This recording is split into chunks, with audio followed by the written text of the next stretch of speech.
딸에게 보내는 심리학 편지 챕터 1 30년 동안 미처 하지 못했던 그러나 꼭 해주고 싶은 이야기들. 더 이상 엄마 탓하지 마라. 언젠가 네가 나에게 물었지. 엄마는 왜 하나밖에 없는 딸을 강하게 키우려 하느냐고. 돌이켜보니 내가 늘 따뜻한 엄마는 아니었던 것 같다. 타지에서 공부하느라 지친 네가 전화로 하소연하면 쓸데없는 걱정하면서 시간 보낼 거면 당장 돌아와라 라고 독서를 날린 엄마였으니까. 미국에 놀러온 친구가 엄마 카드로 신나게 쇼핑하는 걸 옆에서 지켜보던 네가 트렌치코트 하나 사달라고 전화했을 때도 나는 한마디로 거절했었다. 달려가기도 바쁜 학생이 무슨 코트냐면서 말이다. 뭐 하나 쉽게 사주지 않는 엄마 밑에서 너는 닭똥 같은 눈물을 참 많이도 흘렸더랬다. 그 대답을 지금 하자면 너는 내 딸이기 이전에 네 삶을 살아야 할 주체이기 때문이다. 사람의 마음이 성장하는 데 적절한 좌절은 필수 불가결한 비타민과 같다. 우리 몸에 꼭 필요한 비타민이 있듯이 적절한 좌절은 정신을 단단하게 하고 독립된 자아로 성장하도록 만들어주기 때문이다. 그런데 외동딸인 네가 무조건적인 사랑과 지지에 익숙해져서 혹시나 심리적으로 허약한 사람이 되지는 않을까 하고 나는 걱정했었다.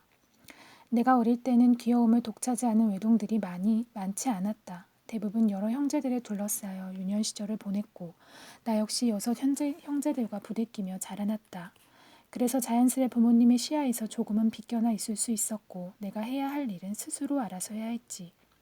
나중에 돌아보니 그런 환경이 독립심을 키우는 데 도움을 주었다는 걸 깨달았다. 그래서인지 형제가 없는 네가 혹시 자기밖에 모르는 이기적이고 버릇없는 아이로 성장하는 것은 아닐까 걱정했던 게 사실이다. 나도 모르게 과잉 보호의 함정에 빠지면 어떡하나 매 순간 얼마나 통제하고 허락할 것인가를 두고 안간힘을 써왔던 세월이었다. 부모 노릇이란 참으로 어렵다는 걸 새삼 깨닫는 순간들이었다. 내가 너를 잘 키웠다고 말할 수 있을까? 아니 어쩌면 네가 나를 키워왔는지도 모르겠다. 아무 준비 없이 부모가 되고 난 뒤 너를 키우면서 참 많은 일을 겪었다. 그 많은 실수와 시행착오를 겪으면서 문득 알게 되었다. 내가 얼마나 부족한 인간인가를 말이다. 아버지가 아들에게 줄 수 있는 가장 큰 선물은 일찍 죽는 것. 나이를 먹어도 여전히 많은 것에 서투르며 때론 실수를 하고 때론 비겁한 생각을 하기도 하는 불완전한 인간. 그것이 이 세상 모든 부모의 진짜 모습이다. 그러나 정작 아이는 그렇게 생각하지 않는다. 아무것도 할 수 없는 자신에게 필요한 모든 것을 주는 완전 무결한 존재가 바로 부모이기 때문이다.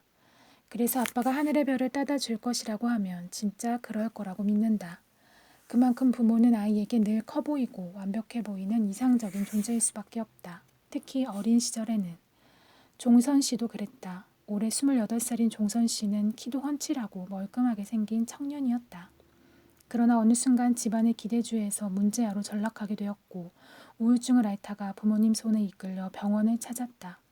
병원조차 부모가 택해서 그러는 걸까? 종선 씨는 도통 입을 열 줄을 몰랐고 그래서 치료는 더딜 수밖에 없었다. 그런데 어느 날 그가 말했다. 전 대학교도 의학 전문 대학원도 하다못해 샴푸와 청바지도 모두 부모님이 정해주셨어요. 그 말을 따라야 잔소리를 듣지 않으니까 시키는 대로 했죠. 한마디로 그냥 문외하였어요. 그런데 왜 이제 와서 문제아 취급을 당해야 하는지 제가 대학원에 적응을 못해서 그런 것 같은데 그냥 다 짜증나요.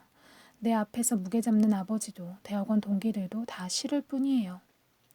종선 씨가 가장 답답해하고 고통스러워하는 것은 부모라는 거인을 이기고 싶지만 넘어설 수 없다는 무력감 때문이었다. 성공한 회계사인 아버지는 권위적이고 강압적이었다.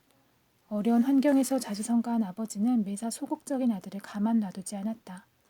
볼 때마다 다그치고 혼내고 체벌을 가하는 아버지가 종선 씨는 늘 두려웠고 무서웠다. 그는 말을 이었다. 우리 아버지에게 서툴다는 건 용납이 안 돼요. 아버지는 가난한 집안에서 태어나 장학금으로 공부를 마치고 자기 힘으로 성공했기 때문에 미숙이라는 단어 자체를 전혀 이해하지 못하시는 것 같아요. 실존주의 철학자 장폴 사르트르는 아버지가 아들에게 줄 수 있는 가장 큰 선물은 일찍 죽는 것이라고 말했다. 유년 시절 동네에서 싸움 잘하는 형에게 대들었을 때, 대들 수 없을 때 아이들은 분노 대신 복종의 형태로 순응하는 법을 배운다. 싸워서 이길 수 없다면 굴욕스럽더라도 아예 그 밑으로 들어가는 전략을 취하는 것이다. 이와 비슷하게 강압적인 부모 밑에서 성장한 자녀는 자신의 생존 방식을 투쟁이나 타협이 아닌 투쟁의 유예 쪽으로 트는 경향을 보인다. 그래서 세계적 인물들의 아버지들 중에는 잘나기보다 오히려 인생의 실패자 같은 모습이 더 많다. 어려움 속에서 자신을 단련하고 스스로 연마할 수 있었기 때문에 그 자녀들은 세계적인 인물이 될 수 있었을 것이다. 부모 탓은 아직 어리다는 신호일 뿐이다. 부모에게 당당한 아들로 자리매김하고 싶다는 욕망이 컸기에 종선 씨는 좌절감도 컸다. 하지만 이 이면에는 아버지에 대한 분노가 자리하고 있었다. 언제나 자신을 무시하고 모멸감을 준 아버지. 그런 아버지에게 굴복당한 기억들이 종선 씨를 괴롭혔다. 그래서 그는 아버지에게서 미안하다는 말을 듣고 싶어 했다. 아버지 때문에 너무 많은 상처를 입었으므로 당연히 아버지가 그 상처를 어루만져 줘야 한다고 생각했던 것이다. 그러나 앞에서 말했듯 부모 또한 불완전한 인간일 뿐이다. 부모 역시 자신이 부모로부터 받지 못한 결핍을 자녀에게 기대하고 요구하며 부모에게 받은 상처를 사랑이라는 미명하에 자녀에게 강요하기도 한다.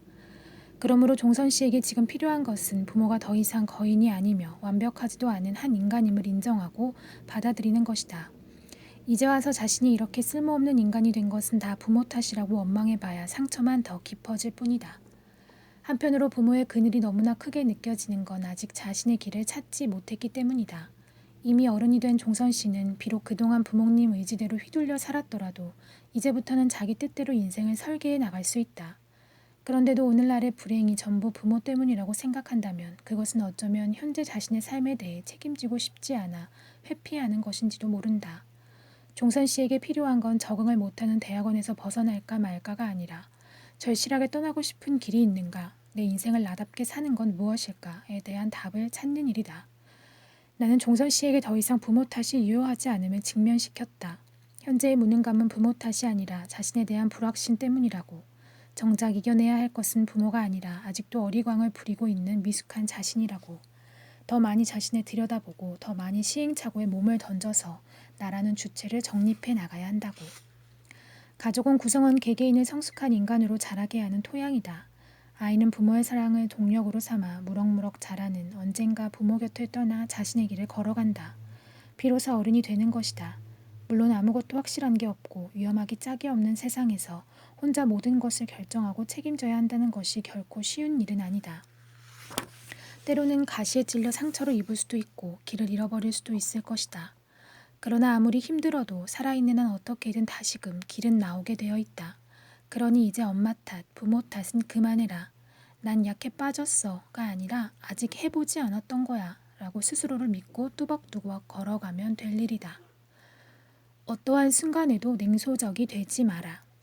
최근 일본에서 사토리라는 말이 유행하고 있다는데 너도 들어본 적이 있는지 모르겠다.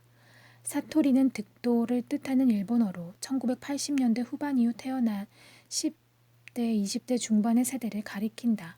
이들은 자동차, 해외여행, 명품 등에 관심이 없으며 돈과 출세에도 큰 욕심을 두지 않는다. 기본 생활을 유지할 수 있는 돈 이외에는 벌려고 하지 않는 것이다. 도쿄의 한 대학생이 아사히 신문과의 인터뷰에서 한 말이 매우 인상적이었는데 그는 국내에서도 외국 요리를 먹을 수 있고 해외 풍경은 인터넷을 통해서 볼 수 있는데 굳이 해외여행을 갈 필요가 없다. 그래서 여권도 만들지 않았다. 라고 답했다. 이처럼 경제적, 물질적 풍요에 집착하지 않으면 주어진 현실에 만족하며 살고 싶다고 말하는 사토리 세대는 언뜻 보면 무소유를 실천하는 건강한 젊은이들 같지만 속사정은 그렇지 않다. 이들의 가장 큰 문제는 꿈을 꾸지 않는 데 있다. 사토리 세대는 일본의 거품 경제 붕괴 후 장기 불황 속에서 성장했다. 그래서 꿈이나 목표를 가진다 해도 이룰 수 있는 보장이 없다는 걸 잘 알고 있다. 미래에 대한 희망이 없다 보니 아예 욕심 자체를 내지 않는 것이다. 모든 것이 급변하는 현대사회에서 과거의 것들은 금방 쓸모없는 것이 되고 만다. 게다가 유행이나 기술의 발달 속도가 너무 빨라 그를 쫓아가기가 쉽지 않을 뿐더러 조금만 방심해도 뒤처지기 일쑤다. 그뿐만이 아니다. 미래에 대한 불확실성이 점점 커지다 보니 개인의 의지와 노력만으로 앞날을 일구기가 점점 흔들어지고 있다. 아무리 노력해도 아무것도 이룰 수 없는 현실 속에서 사람들은 절망과 무기력에 빠져든다. 지금 자기 앞에 놓인 역경과 어려움은 어떤 노력으로도 극복할 수 없는 장애물이라고 여기면서 말이다. 사토리 세대의 위험성은 바로 여기에 있다. 겉으로는 쿨한 척 현실에 만족하며 살겠다고 하지만 그것은 미래를 포기한 대가로 얻은 것일 뿐이다. 그것은 20대의 잘못이 아니다. 우리나라 젊은이들이 처한 현실도 그와 별반 다르지 않은 것 같다. 오죽했으면 20대를 연애와 결혼과 출산 이 세 가지를 포기한 삼포 세대라고 부르겠니. 김영하의 소설 퀴즈쇼에서 20대는 이렇게 항변하더구나. 우리는 단군 이래 가장 많이 공부하고 제일 똑똑하고 외국어에도 능통하고 첨단 전자제품도 레고블록 만지듯 다루는 세대야. 안 그래? 거의 모두 대학을 나왔고 토익 점수는 세계 최고 수준이고 자막 없이도 할리우드 액션 영화 정도는 볼 수 있고 타이핑도 분당 300단은 우습고 평균 신장도 크지. 악기 하나쯤은 다룰 줄 알고. 맞아, 너도 피아노 치지 않아? 독서량도 우리 윗세대에 비하면 엄청나게 많아. 우리 부모 세대는 그중에서 단 하나만 잘해도 아니 비슷하게 하기만 해도 평생 먹고 살 수 있었어. 그런데 왜 지금 우리는 다 놀고 있는 거야? 왜 모두 실업자인 거야? 도대체 우리가 뭘 잘못한 거지? 단언하건대 지금의 현실은 20대의 잘못이 아니다. 잘못이 있다면 세계 경제가 전반적으로 불황을 겪고 있는 이때 그 옆에 시달리고 있는 대한민국에 살고 있다는 것이 잘못이다.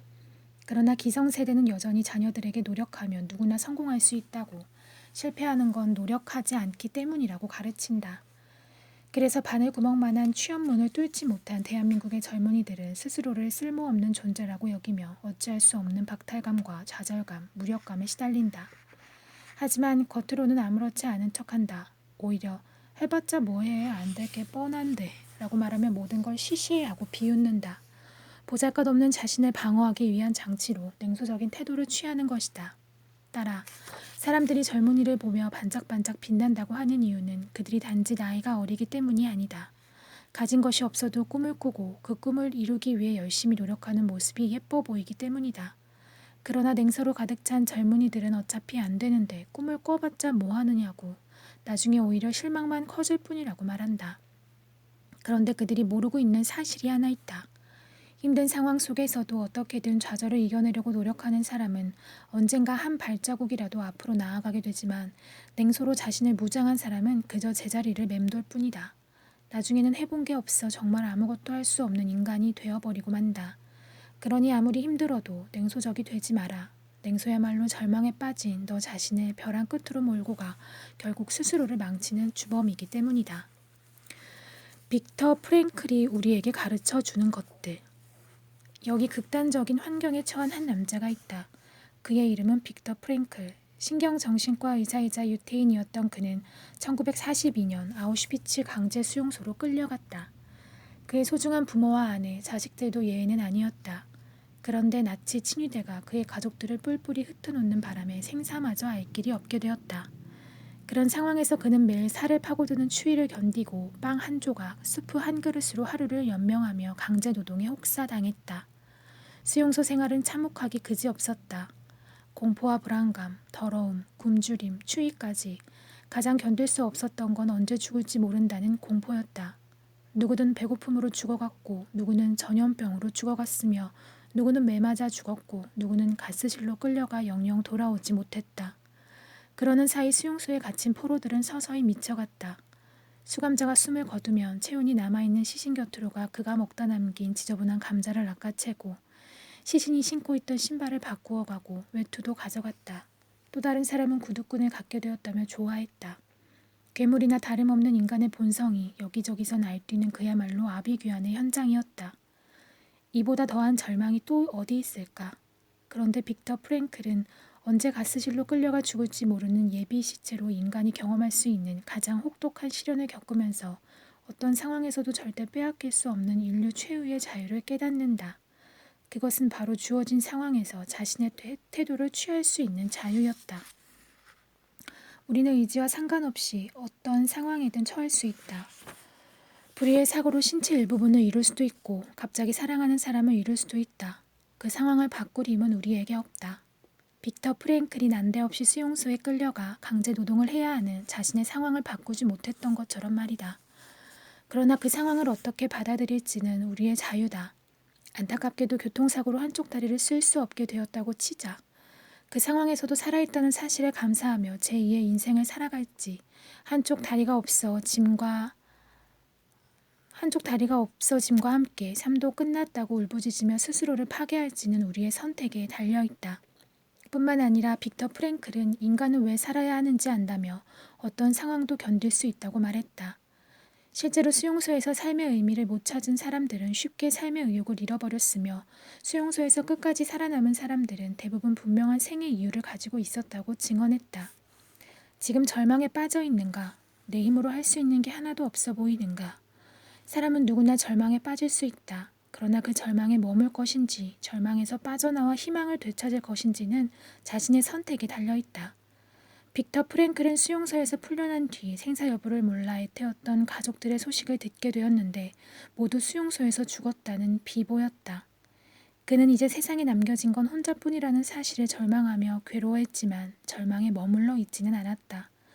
그는 가족을 잃은 슬픔을 뒤로하고 3년간 아우슈비츠에서 보고 듣고 느낀 것들을 바탕으로 죽음의 수용소에서 라는 책을 썼으며 로고테라피라는 심리치료 이론을 만들어 정신분석학의 발전에 큰 공을 세웠다. 내 안에 있는 회복 탄력성을 믿어라. 사실 우리의 삶은 수많은 역경과 어려움의 연속이라고 해도 과언이 아니다. 그러나 빅터 프랭클의 사례를 통해서도 알 수 있듯 아무리 힘든 고난일지라도 우리에겐 그것을 이겨낼 힘이 있다. 심리학자들은 그 힘을 회복 탄력성이라고 부른다. 회복 탄력성이란 인생의 고난을 도약의 발판으로 삼는 힘이다. 실패를 성공의 원동력으로 삼는 힘이다. 고무공을 힘차게 내려치면 바닥에 부딪혀 원래 있던 자리보다 더 높이 뛰어오른다. 회복 탄력성은 바로 이런 고무공과 같다. 역경에 부딪혔을 때 절망의 나락으로 떨어지지 않고 오히려 성장하게 만드는 것이다. 미국의 모지스 할머니 이야기를 들어본 적이 있는지, 그녀는 76세부터 그림을 그리기 시작해 101세 되던 해 세상을 뜨기 전까지 붓을 놓지 않은 화가였다. 1949년 해리 트루먼 대통령으로부터 여성 프레스클럽 상을 받은 바 있고 1960년 넬슨 록펠러 뉴욕 주지사는 그녀의 100번째 생일을 모지스 할머니의 날로 선포하기까지 했다. 원래 그녀는 평범한 시골 주부였다. 작은 농장을 운영하며 10명의 자녀를 낳았다. 그런데 그중 5명을 잃는 아픔을 겪었다. 그 끔찍한 고통을 이겨내기 위한 방법으로 할머니가 택한 것은 자수였다. 나중에 자수를 못할 상황이 되자 대신 붓을 들었다. 할머니의 그림이 세상에 알려지게 된 건 아주 우연한 기회에 한 수집가가 시골 구멍가게에 걸려있던 그림을 사가면서 시작되었다. 이듬해 미술기획가 오토 칼리어가 뉴욕의 한 미술관에서 할머니의 그림을 전시했고 그것을 본 사람들이 뜨거운 관심을 보이면서 할머니가 유명해지게 된 것이다. 모지스 할머니는 여러 우여곡절을 겪으면서도 끊임없이 앞으로 나아갔다. 그리고 인생의 고난을 이겨내기 위한 그녀의 선택은 훗날 그녀의 삶을 완전히 바꿔놓았다. 자식을 5명이나 먼저 보낸 경험이 없었더라면 모지스 할머니가 과연 그림을 그렸을까? 어쩌면 할머니는 평생 자녀들을 키우는 재미에 빠져 지내며 그림을 그릴 일이 없었을지도 모른다. 러시아의 대문호 톨스토이가 인간은 작은 문제들로 균형을 잃는다. 반대로 커다란 문제는 인간을 영혼의 삶으로 인도한다. 라고 했다. 내 좋은 일만 가득한 인생이면 좋겠지만 살다 보면 우리는 종종 나쁜 일을 경험하게 된다. 나쁜 일을 당하게 되면 사람은 부정적이 되기 쉽고 절망에 빠지기도 한다. 딸아, 살다가 힘들고 지칠 때는 기억하렴. 너에게는 그것을 이겨낼 힘이 있다는 것을. 그러니 너를 믿고 냉소가 너의 손을 잡으려고 할 때 과감히 뿌리쳤으면 좋겠다. 힘들어도 기꺼이 시련을 받아들이고 그것을 살아낸다면 세상은 분명 너의 편이 되어줄 것이다.